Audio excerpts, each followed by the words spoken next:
Hello, everyone. Welcome to Tarot Today. My name is Adrien, and I'm here with. Delphine, Hi, Delphine. How are you? I am doing well, no complaints. I got a new bed frame and it's just like really cute. So I really like it. So you get a new bed frame. So did you sleep well then last night? I slept really well, which is weird because I haven't changed the mattress yet, although I'm going to. But it is interesting because like the reason I got this new bed frame, it looks like a cloud and it's super nice and it's just gorgeous. It's a little bit too big for my space right now, but that's okay because I'm going to buy a flat. And the reason I'm going to buy a flat, well, it won't be for like another year or two, but it's because I got a new job and that's really exciting. And so I've been thinking about career a lot. And I think that people often ask us about work, right? So maybe we should talk about that today. Absolutely. But first of all, congratulations on the new job. This is very Thank you. exciting. Yeah, absolutely. Let's talk about career. Let's talk about how the tarot expresses itself in career situations. So we're going to do like the previous episode where we talked about love and sexuality. Uh, I'm sorry. Could you say that again? What was the word? Sexuality. Oh my God, stop it. You're making me want to talk about sexuality again. Right, we'll do another episode about sexuality in the future. But today it's all about career. We're business women. Come on. We are boss girls, girl bossing. Girl bossing. So we're gonna do it the same way we did it. So we're gonna shuffle our cards and we're gonna pick some cards and see how they talk through the lens of career and work. All right. Do you want to start, Delphine? Yeah, sure. Okay, so let's see here. So let's just do the same thing where we get two cards and then we'll try to understand what they're saying. So let's say that somebody is just asking us about their career, and I pull. I keep pulling justice today, justice in the three of wands. I Mm. would say that's really quite positive. It's like, I mean, in terms of like career, I would say that maybe you're signing some kind of contract, or maybe there's going to be truth and accountability. Sometimes justice like relates to people that are actually in the legal profession. The three of wands is really wonderful because it's expansive. It's all about like looking outwards. There might be like, a new venture or like, I mean, sometimes it's like I've even seen the three of wands and I've been like, oh, is your company going through like a merger? Or is there like any expansion that's going on with the business, et cetera, et cetera. But I would say that justice and the three of wands are two very positive cards, mainly just because it's like justice is sort of giving us that like mundane foundation to stand on that's kind of opening the doors, that's allowing for this kind of expansion, right? So like perhaps even like, yeah, contracts signed about business. I keep saying expansion, but expansion, yeah. But it is expansion. The Three of Wands is expansion. We see the chap on the land, looking forward. So you really have this idea of stable expansion. There's something, a fair expansion. And often I say with the justice is whatever the work you put in is what you get out. You know, Yep, actions have consequences. yeah, and so when you see this, work setting is kind of like with the Three of Wands, which is well aspected, we would say. When you say the cards are well aspected or not well aspected, is that they sort of how can you say yeah, if it's well expected is that it's favorable, right? And so the Three of Wands, that there is an action of growth, of expansion with the justice, is that this expansion and this growth is anchored in something fair, in something that's been worked for, in something stable, you could say. Yeah. Hmm. Good. Totally agree. Yeah, yeah, I like this. And yeah, let me pull two cards. Well, actually, I'm going to pull one card. What is a card to represent? So this is how I work. The card to represent this current situation of the work, right? And so I get the World card. Wow. Yeah, yeah. I think I mean I hope this is representing my current work. The World card, I mean, this is a beautiful card, right? In the sense that especially when we are talking about work, what I see with the World card is that we see a woman in the center. She's dancing. 21 is the world, is completion, is expanding into the world. What is beautiful with this card is that we can see that there is delegation. you delegate to people, right? Because you have people around you looking at you. Delegation or your work is expanding into the world. So whatever you've been working up until now, working towards, is now expanding into the world. There is a completion, there is something that you have achieved, which is then people are listening to you. The work has been done. You are ready to step into the next part of your Yeah. of your work, of your career, because with the world card you're getting to a completion of what you've been working towards up until now, and then you're going to have to start again at number one, which is the battler, therefore the magician, right? So this is a big it's a milestone, you would say, in your work, um, because you're getting to a conclusion of something, which is well done, I want to say, with the world card. Yeah, what would you say? No, I absolutely agree with you. Like, I mean, the world card, I always see it as like, we're not just, what do I always say? We're not just finishing a chapter, we're just finishing the book entirely and we're starting a new book.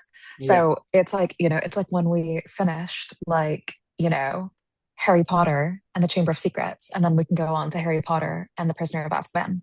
You know, it's like we're just going on to the next level. So it's like, I mean, whether you're being promoted from like associate to senior associate, or whether you're just kind of like starting a new role, or whether that's, you know, graduating from high school and then going to college or whatever it is, it's like, point is that there's successful completion of one thing, and then we are, able to kind of use that as a stepping stone, and we are now elevated. Yeah. And so, yeah, I mean, I agree with everything you said. Great. Now, listeners, you have to know that these podcasts are really much about a conversation that Delphine and I have. And I want to touch something about the Harry Potters, because I think this is really important that we need to talk about. Um, and the one word I have to say is boycott, because J.K. Rowling is Oh, actively using her money to hurt trans people. And I read all the Harry Potters. I've seen the movies more than once, and I loved the universe she created. And we often say we can separate the artist from the art from where they created, but I think in this day and age, the way she is using her our platform. money, a money and a platform to actively hurt trans people. I think there's a big difference between not understanding and not being on board with ideas or people or whatever, and there's another level of, I don't want to use bad words here because we're going to be censored, She's but a bully. She's a bully. she's a bully. She's a complete Yeah, bully. she's a bully, and it's really weird, kind of like the stuff that she is posting. I'm going to be honest. Like, I'm I like, mean, what's wrong with yeah, you? Like, yeah, she's sitting in some castle in some corner. She hasn't been socialized enough, and she should really get out in the world and just kind of, she should stop caring about what other people are doing. yeah. She should And just get over it. yeah, so the Harry Potters, yeah, we love them, but at this point, we just have to make sure we actively do not engage with the world of Harry Potter. She is actively hurting trans people with her money. So, yeah, this is what I wanted to say. It's very important that tarot is political, art is political. We have to we have Adrian and Delphine are political. we are political as much as we understand about politics, and I would never pretend to be a politician, but I think we have to take some stands and we have to say what we think, and this is very important. And J.K. Rowling, I loved her work, but she is an absolute, I cannot say the word here because it's too rude, but she's an awful woman. Anyway, let's get back to tarot. This is a little parenthesis. So if you finish the book of Lord of the Rings, then you Yeah, go into I never read the books. It's like that's kind of the problem. It's like, yeah, Harry Potter is probably one of the first books that I read, but I absolutely agree with you. Like, I mean, it's kind of like, yeah, it's kind of like Michael Jackson or Donald Trump. But anyway, sorry, I digress. yeah. So let's go back into our professional reading. So let me. No, it's your turn to pull some cards. Okay, so let's say that, oh, that's so interesting. Uh-huh. Whoa. Now, So that is gorgeous. yeah, so we got the Knight of Cups and we got Death. And I always love I love all of the horses in tarot, right? It's like, I mean, like, we have like a horse in the Six of Wands, we have a horse on Death. Obviously, we have a horse in all the Knights, we have a horse in the Sun. But horses, I think, always show movement. It's like we're moving from one state into another. And I really like this progression that's happening here because the Knight of Cups is, he's the romantic. And so, maybe this is somebody that's all about creative expression and like maybe someone who's like really quite soft-hearted and, kind of how do I want to explain him? It's like, I mean, this is someone who is like pie in the sky, like, making shapes in the clouds, like absolutely has a vision. Like, I mean, if we can think of like people in the creative industries that are like, putting together like an exhibition or whatever, it's like, I mean, that's very Knight of Cups energy. Or even if you're like, defending a legal case, but it's like, I mean, the content of it is just like really close to your heart and, and touches on you deeply. But then like moving into Death, that's all about transformation and that's all about change.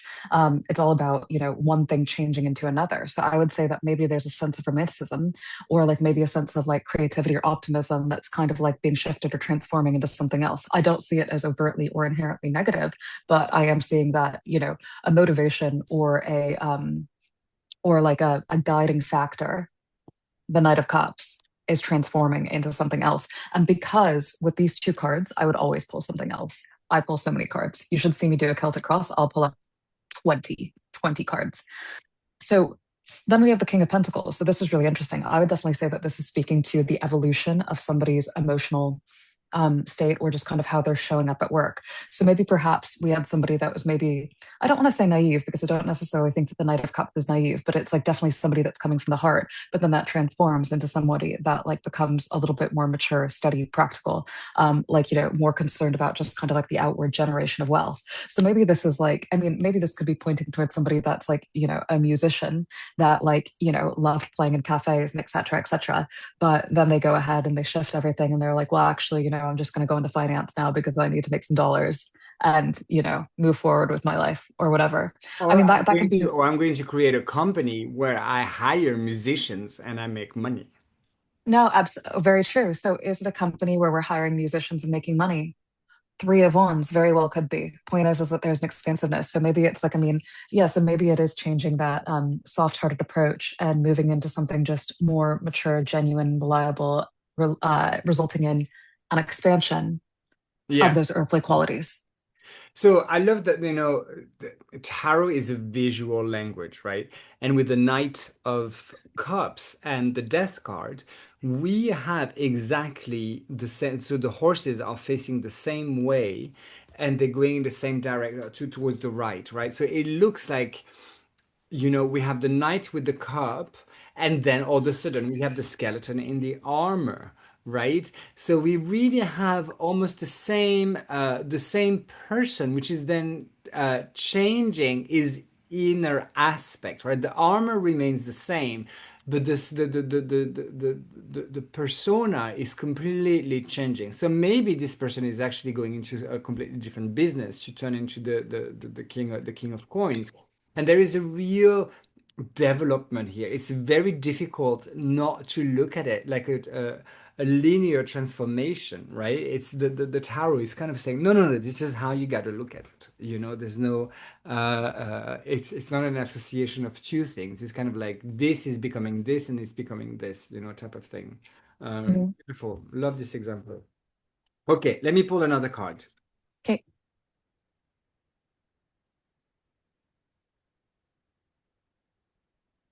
Okay, le pendu, the hangman. So, how, your work situation? Well, I see that it's stuck. Why? Because the hangman has absolutely no agency. And actually, the hangman comes out usually as somebody that's not working, right? Somebody that's not working, somebody that's stuck in a position, somebody that's not doing anything because the hangman is reflecting. He cannot do anything else. But his hands are tied, his foot is tied, he's upside down. Can he get himself out of this position? I don't know.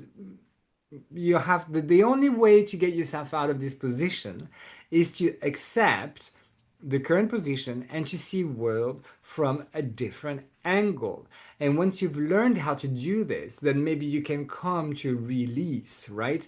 Because the reason that you are in this situation is because, you're not thinking differently. Therefore, you're stuck.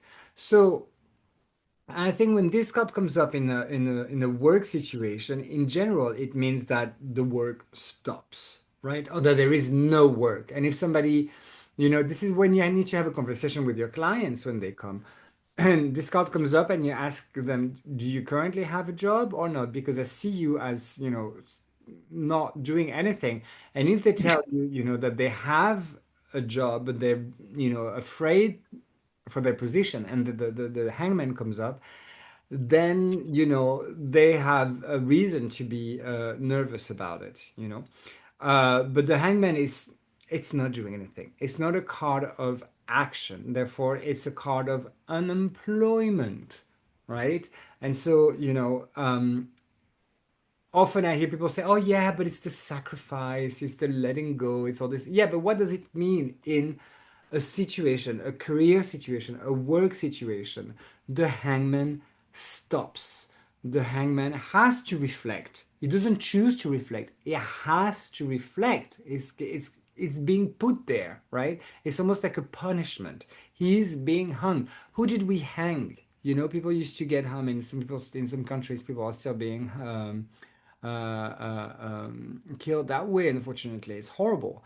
But it's never your choice. Who chooses to be hanging like this? You know. So yeah. So this is what I have to say about the hangman. Do you have anything you want to add? No, I just completely agree with you.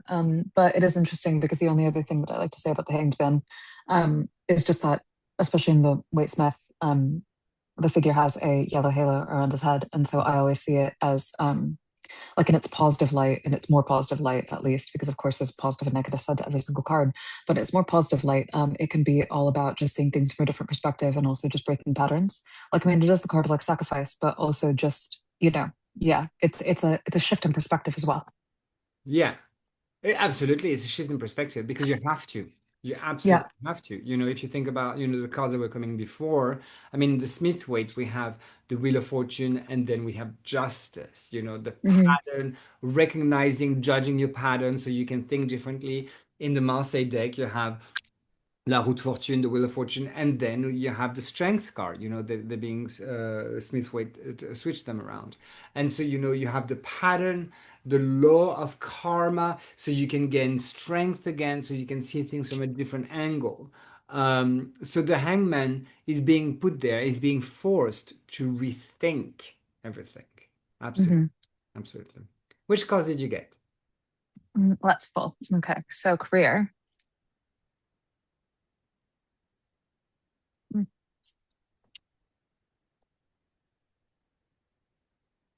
Four of Swords, the Ace of Pentacles. Okay, Four of Swords and Ace of Pentacles. In a career setting, what would you say? I would say that you are sitting on a new project or like sitting on an idea, but haven't really yet acted. So, like maybe in your inbox, like, you have this like pitch from somebody or someone asking you to, maybe do some kind of like business transaction with you or something. Or maybe somebody has just amended a contract, sent it back, but it sort of like needs to be in like a period of like review.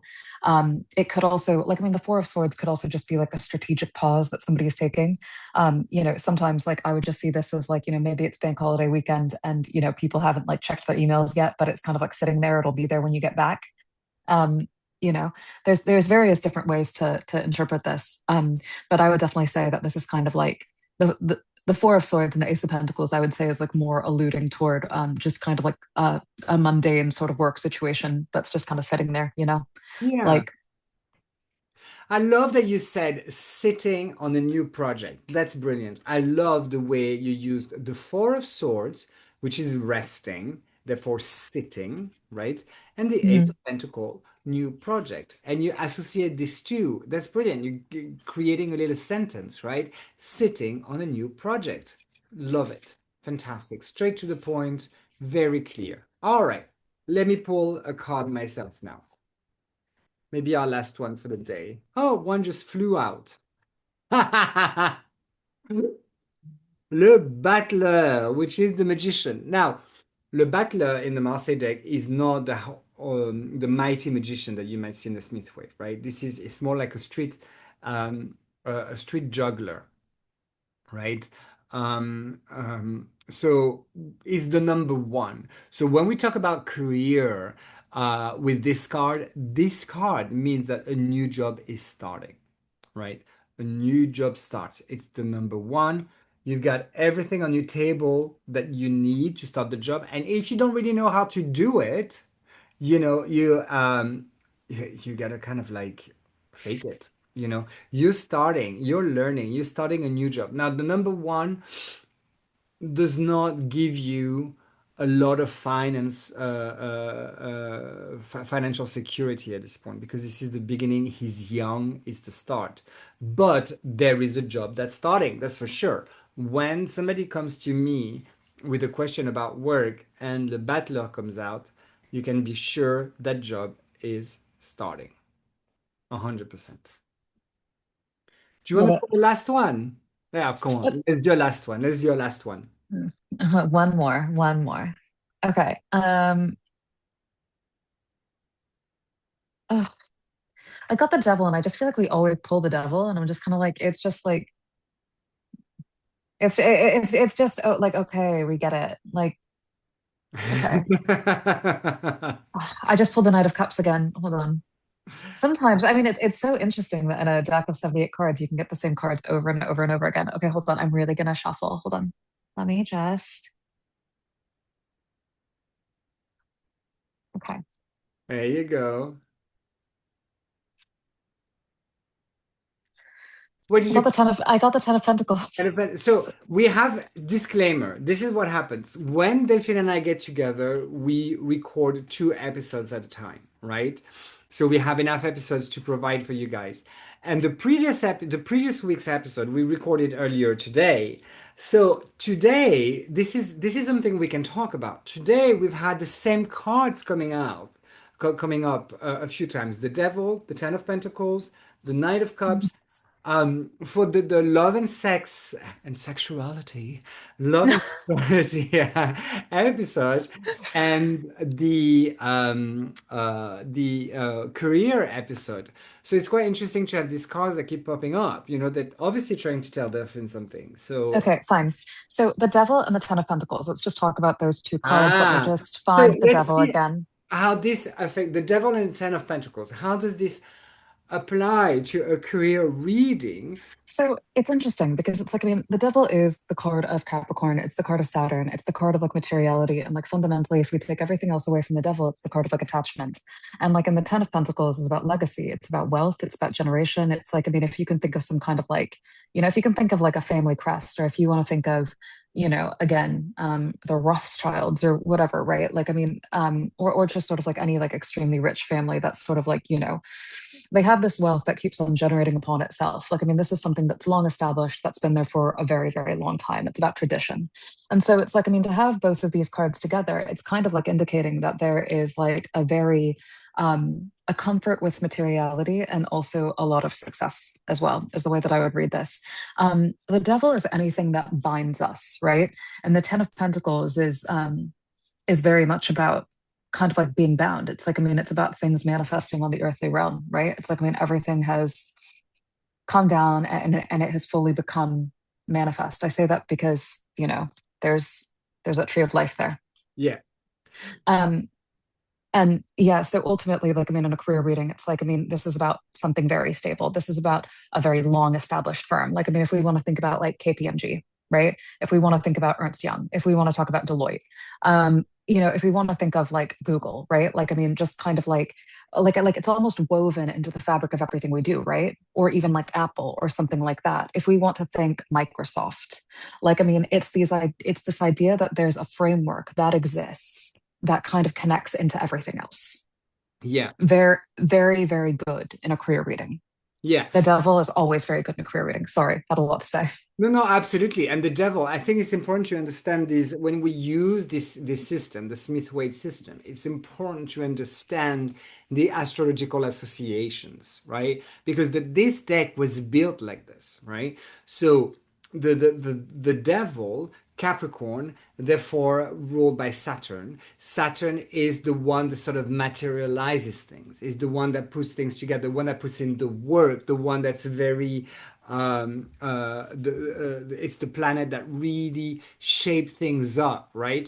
And so Yeah. the devil, and with the devil, we sign a contract, right? So you sign a contract to materialize things, and then you have the Ten of Pentacles, which is a lot of coins, but also that will last a long time, right? So the warning with this is make sure that you're signing something that you really want to get yourself into, you know? Uh, yeah, Yeah. And then also just like what I want to say about Saturn is just that Saturn is father time, right? So it's like, I mean, anything, I mean, that's just feeding into what you already said. So when it comes to like the devil and the Ten of Pentacles, this is slow. Like keep in mind that like, we're not moving in the spiritual realm, we're moving in the physical realm. The 3D will always take longer. So it's like, even if we can see something up here, right? Even if we can feel the energy of something, we live in a dense world yeah, where that energy takes time to come down and to materialize. And absolutely. these two cards are also speaking to that. In terms of timing, I mean, we haven't really talked about timing or done an episode on timing just because it's like, I mean, it's almost so case by case basis. Like, I don't really actually think that there's one concrete way to teach time. But, you can always kind of look at your cards and just understand, like, okay, are these slow moving? Are these like pointing to some sort of kind of like evolution or process? Or like, is this like really, really fast, right? And with these two cards, these are slow moving. Very. Well, the devil has the pentagram, which is pointing down, which is pointing towards the material realm, which is not pointing towards the spiritual realm. And the Ten of Pentacles has a full tree of life, which is the full emanation, the full material aspect of the tree of life, right? So we are in the very dense aspect here with the Ten of Pentacles and the Devil's card. Good, Yeah. fascinating. All right, Delphine, I think this is it for today. And I'll see you next week. If you guys want to reach out and, of course, let us know if you have any ideas or any requests on what you'd like us to talk about during the podcast, send us a message. You can reach us on our websites or Instagram, or, in this day and age, we're easily findable online. And do you have anything to add, Delphine, before we say goodbye? No, it's been fun as always. Okay. All right. It's been a lot of fun indeed. I wish you guys a gorgeous week and see you next week. Bye bye. Bye.